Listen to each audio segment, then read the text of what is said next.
In December, I was connected to a woman who was ready to share her story.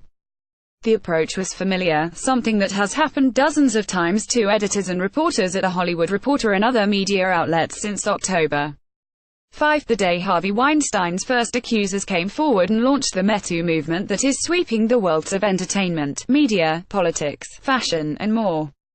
The woman, a well-known journalist and author named Susan Brody, had been telling this story to her closest friends for decades.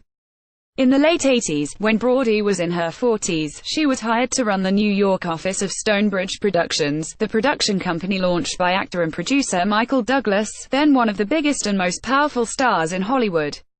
She claimed she was subjected to sexual harassment by Douglas that included near-constant profane and sexually charged dialogue, demeaning comments about her appearance, graphic discussions regarding his mistresses and more. The most traumatizing experience, she said, took place during a one-on-one script meeting in his apartment, during which Douglas masturbated in her presence, prompting her to run home crying. Thus began the vetting process. Many have dubbed the MeToo movement and the sudden willingness of women to tell their stories of abuse as a reckoning for Hollywood, but it has sparked an equally large shift in the way the media covers these stories as well. For decades, most publications would touch accounts of alleged workplace harassment and abuse, either because the alleged victims would go on the record or, if they did, they weren't taken seriously, or the accused perpetrator could strong-arm an outlet with an effective publicist or lawyer. The Weinstein story changed all that. Now, the accounts are being taken much more seriously, and story after story has become public. Media outlets each have their own standards of what rises to the level of fit for publication. I can only speak for THR, though I've discussed this issue with editors at other outlets, but what I look for in evaluating claims is whether there has been an alleged abuse of power, whether there are witnesses to the alleged behavior or people who were told about it in the aftermath and will say so, and whether there is any other corroborating evidence. Our lawyers also are consulted on each story. Many accounts don't survive the vetting process. Some do, such as past articles revealing claims against Dustin Hoffman, Russell Simmons, Roy Price, Robert Knepper and others. In Susan Brody's case, she provided a detailed written account of her experience with Douglas based on notes and files she kept, a timeline of her employment including pay stubs, and 3 people she told of her experience who were willing to back her publicly, including 2 well-known authors. She also has a 1993 letter from the California Women's Law Center showing she inquired about remedies for sexual harassment in the workplace. Read it here, though she says she was too intimidated to follow through with a complaint. Brody's job, which she performed first in a small office suite but then mostly out of the living room in Douglas' Manhattan home, was to read scripts, hire and supervise screenwriters, and perhaps most important, to babysit Michael in his apartment, she writes in her account. The entertainment industry is filled with such unconventional workplaces, many of which blur the lines between public and private. Movie sets often are considered akin to summer camp. And everyone from personal assistants to makeup artists to, yes, development executives often find themselves in the inner sanctums of those with enormous power and influence. While Douglas, whose star in the late 80s was rising thanks to the hits Fatal Attraction and Wall Street, was not often in New York when he was, Brody writes, she did my best to shrug off the cloud of sexual aggression that Michael reflexively emitted. She says he openly discussed affairs with co-star Kathleen Turner and a European heiress. I knew something was off but had no name for it, she writes. I'd never heard there was a phenomenon called sexual harassment and didn't know the term until the Anita Hill hearings in 1991. There were incidents with Douglas she says she found especially alarming. In a one-on-one meeting on her first day, he used a crude term for female genitalia. Later, one screenwriter I hired asked if he could bring his daughter to meet Michael, she writes. She asked Michael for a banana. Michael strode to me and said so that only I could hear, yes. And then you can tell your friends you licked Michael Douglas' banana. I was appalled. To stop his commenting about her body, I began wearing long, loose layers of black, she writes. He asked her producer, why does Susan dress like a pregnant nun? Another time I laughed loudly and he shouted to a group of agents, oh yeah, SHES a screamer, I bet she screams in the sack. I protested, please, don't talk like that. It's inappropriate. This made him laugh until he got pink splotches on his cheeks. At script meetings in his apartment, Michael was usually barefoot, his blue Oxford shirt unbuttoned to his navel, she writes. I sat across the room on the yellow silk couch taking notes.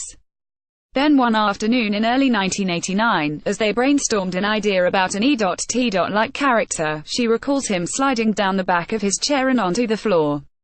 Michael unzipped his chinos and I registered something amiss. Still complimenting my additions to our E.T. imitation, his voice lowered at least half an octave. I peered at him and saw Head inserted both hands into his unzipped pants. I realized to my horror that he was rubbing his private parts. Within seconds his voice cracked and it appeared to me Head had an orgasm. Brody writes that she closed her notebook and rushed for the door. I said nothing. I was surprised I wasn't falling to pieces, even though I was humiliated.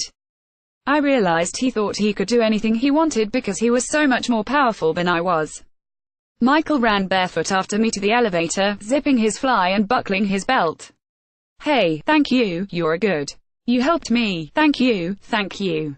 Brody says she jogged 13 blocks home, locked her front door, got into bed, and crawled under her quilt. I vowed I'd never be alone with him again. Some women who want to come forward with stories of harassment must contend with the challenge that they never told anyone of their experience until years later. But Brody says she did tell people, including best-selling author and Hollywood Reporter columnist Michael Wolff, the author and former Newsweek journalist Lynn Povich, and Josephine Traub, a film editor who currently is with Brody. I was told in the immediate aftermath, that day or the next, says Wolff in an email. We have discussed the incident many times since, as well as Douglas' relentless, goading, mocking and belittling sexual behavior. Wolff describes Brody's state of mind in the aftermath of the alleged incident as shaken, bewildered, frightened, angry. Brody also reached out to Povich to ask if she remembered being told about the incident. Yes, they can use my name because it's true you told me at the time, Povich wrote back in an email. Keep me posted. After the alleged incident, Brody writes, her working relationship with Douglas soured. When he sweetly asked me to sign a confidentiality agreement, I knew Michael was preparing to fire me, she writes. Don't sign, my lawyer Leon Friedman said. Keep saying your lawyer is out of town. So Michael waited 6 months for my lawyer to return. She was let go in late 1989. Unlike most employees in a position like hers, she says she never did sign a confidentiality agreement. Another part of the process of reporting a story about alleged harassment is reaching out to the subject of the story for comment. Douglas, via his lawyer, first asked to speak off the record with the editor. So THR's deputy editorial director Alison Brower and I arranged a call with Douglas and his team. The conversation was off the record, but he provided a written statement in which he called the story an unfortunate and complete fabrication.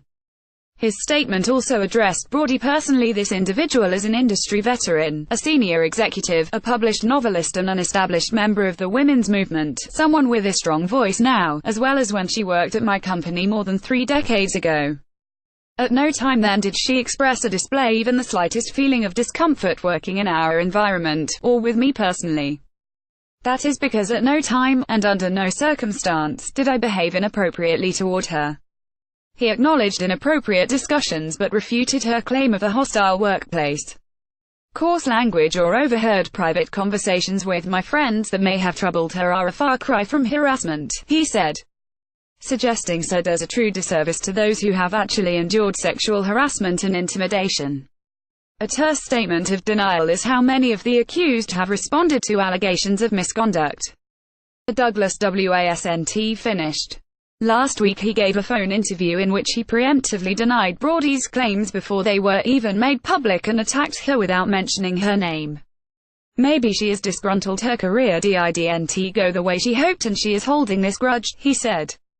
Public relations experts call this getting in front of the story. At THR, Douglas' strategy didn't alter our vetting process. We determined that both Brody's story and his denial deserve to be published.